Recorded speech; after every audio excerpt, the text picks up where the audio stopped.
Assalamu alaikum wa rahmatullahi wa barakatuh. Yes, welcome back to the program this morning, and this segment going out live on our Twitter feed, Instagram page, as well as on our YouTube channel. And you can get it all there, youtube.com/Salam Media or facebook.com/Salam Media. And don't forget to catch us on @Salam Media on Twitter. Joining us is none other than the director of the Africa Muslims Agency, Hafiz Imraan Choonara. Assalamu alaikum wa rahmatullahi wa barakatuh. Alaikum assalam wa rahmatullahi wa barakatuh, Azhar, and always great to be on Salam Media. Thank you. Alhamdulillah, always, inshallah. And now, it's amazing that you've managed to make this journey. People have been seeing it across their screens, social media, television, news reports all over the place. But you are there right now in Beirut, Lebanon. What is the scenes right now? What have you managed to see, Hafiz Imran, and the needs of the people as you are there?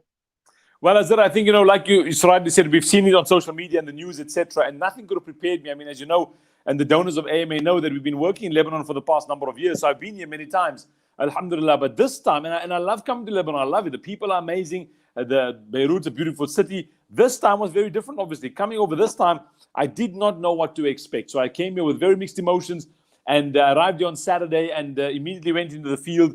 And just absolute destruction, Azhar, for kilometers and kilometers, buildings destroyed completely. You cannot imagine trying to conceptualize the enormity of the situation here. It's something that the Lebanese people haven't experienced for decades to this size. I mean, they've been through so much, through civil war, etc., many, many times. But what they've experienced now, and always you see the constant I'm getting from everybody here is that when they've experienced challenges or civil war or whatever the case is, and unrest in the past, it's always been from an outside enemy, so to speak. Something like, there was an outside threat, an outside intervention that kind of just, that created conflict.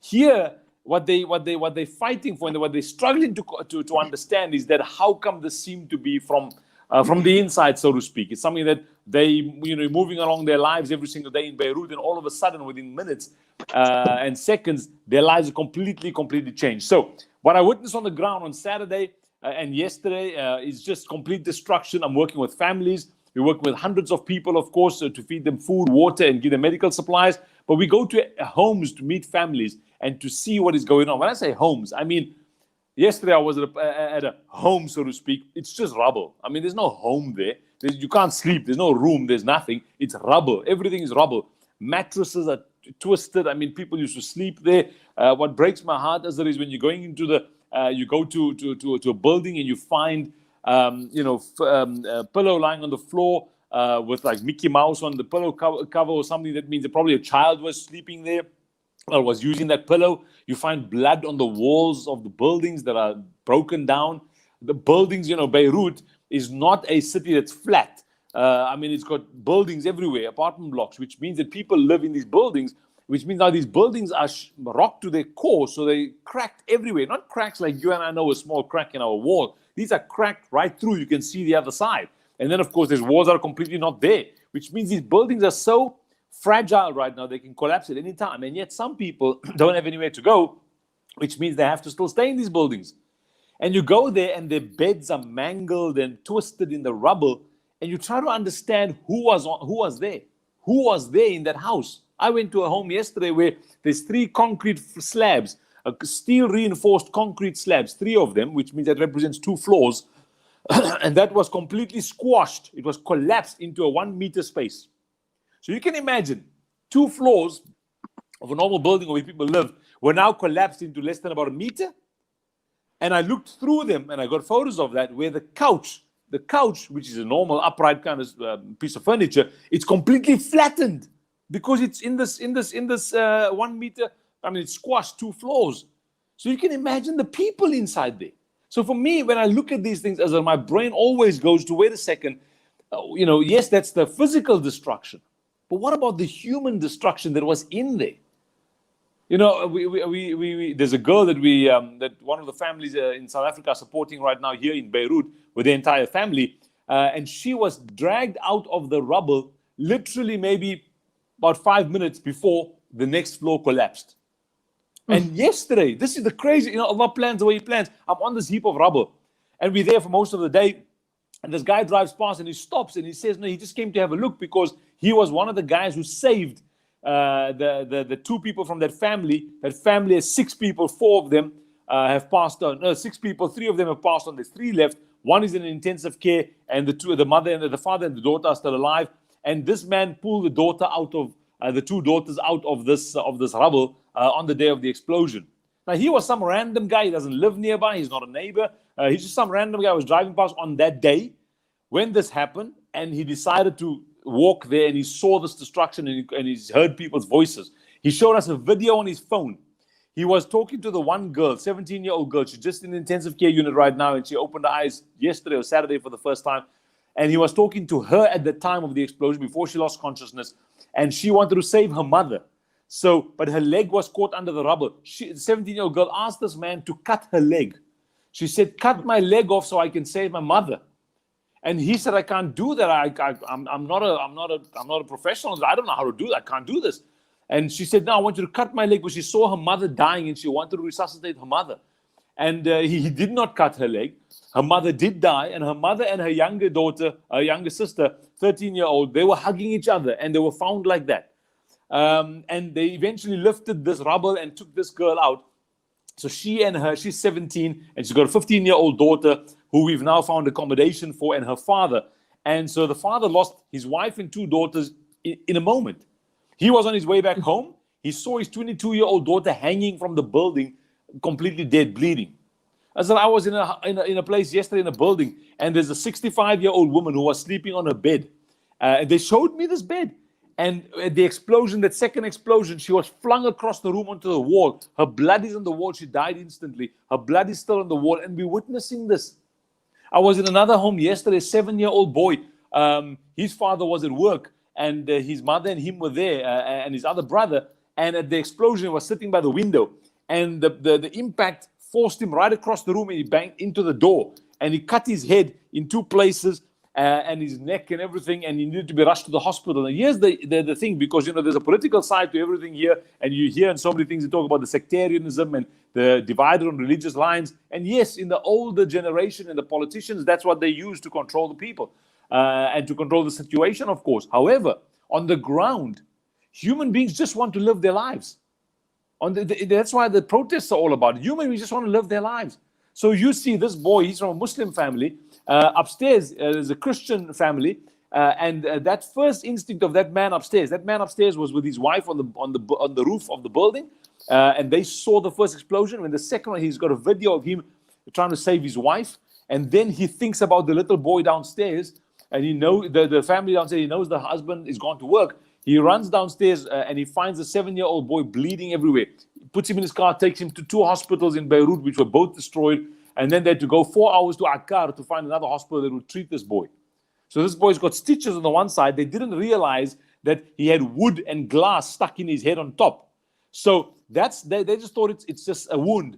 So they treated it, and it started healing. So we looked at it, they thought it was a bruise. 4 days ago, his head started swelling up here in front. Took him back to the hospital. They checked it, and x-rayed it, and found that he had wood and glass inside. Had to reoperate on the guy to take it out. That 7-year-old boy. So the stories, Israel, are insane. I can imagine, Hafiz Imran, the devastation that you've seen and the experiences that you've had. What has it done to you on a personal level? I mean, having to now see this as fresh as it is. Azhar, when I first heard about it that night, because we have so many people on the ground here that we work with. So when I first heard about it, I called them, say, okay, what needs to be done? And of course, we responded immediately with medical mobile clinics, and of course, food and water, etc. However, that night I couldn't sleep because I started thinking about it. And I just thought, wait a second. These people living their lives, there's no fighting, there's no conflict going on. And all of a sudden, instantaneously, they can't comprehend what is happening. And you see so many videos, and that scares me, where they see the first explosion, they see the smoke, and they go closer thinking, okay, let's see what's going on. And the next instant, it just that destruction that happens out for kilometers. And I sat in my room that night thinking about my children and what happens if that happened to us? I mean, because this can happen to anybody, and we don't know. I mean, who decided that they are in Lebanon and I'm in South Africa anyway? That's Allah's decision anyway. And so you just think about a fellow human being. You think, if you lost everything, what do you do the next morning? Let's say you lost loved ones. Now you have to mourn and grieve, find their body parts. Yesterday, people showed me pictures of what they took of their family members who were literally incinerated.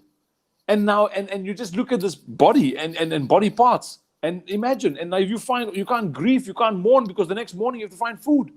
You know where you're going to sleep. And if there's one or two family members that survive, what do you do? How do you start again? How do you even, the psychological trauma? So I knew I needed to get here on the ground. I needed to feel it and be with people here and work with our teams. And that's when I got here. For me, what it's doing to me right now is, again, every family I meet, every family, and yesterday I was at a family and they showing me pictures of them before the blast as a family. Dignified family, it could be your family, it could be my family, it could be anybody's family. This guy had a business, they got life, they're living their lives. They're not in need, so to speak. And now he's begging because his one daughter, his home is blown out on the side. His one daughter can't come home because she's in hospital right now. And so we've agreed to completely rehabilitate his home. This man's crying and almost on his knees thanking me. And I had to remind myself and remind the people we're working with that you don't need to thank us. I'm not doing you a favor. I'm not doing you a favor by helping you. We are not doing you a favor. You are doing us a favor by allowing us to serve you as a human being. This is our responsibility. It's our duty as a fellow human being to serve another human being who's also the creation of the same creator that created me and my kids. And that's, I've got to remind myself. Hafiz Imran, on that particular note, what exactly is the AMA doing on the ground? How can people assist?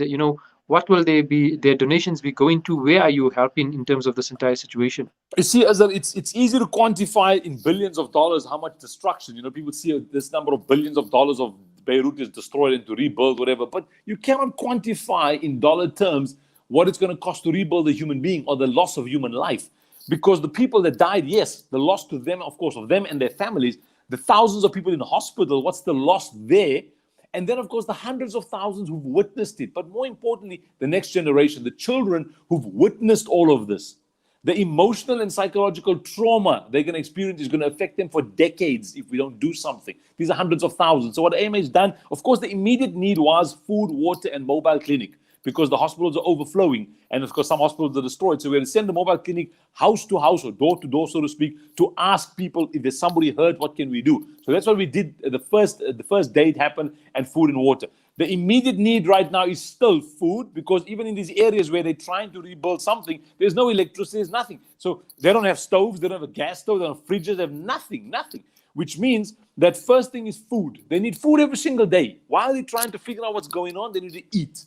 Food, water, clean drinking water. That's what we said. Today I'm going on distribution for hundreds of families today for food and water. Tomorrow as well. Then the next immediate need is medical supplies. Wednesday, I'm going to 3 hospitals that AMA is supporting right now for medical supplies and medical equipment, basic medical equipment and medicine. So we're doing that this week as well. So that's the immediate need. Will continue for a little while. The more medium-term need is the rehabilitation of their homes. We started with that, like I said, with this family. There's many NGOs working here. We're not the only ones, of course. Many people doing amazing work. So some NGOs come and they say to families, okay, we'll rebuild your home. We'll rebuild the structure, but we can't do anything else. Then they ask us, okay, what can you guys do? Then, okay, we'll pay for your fridge and your stove, and we'll get you some appliances to start. So your furniture to start these people's lives again.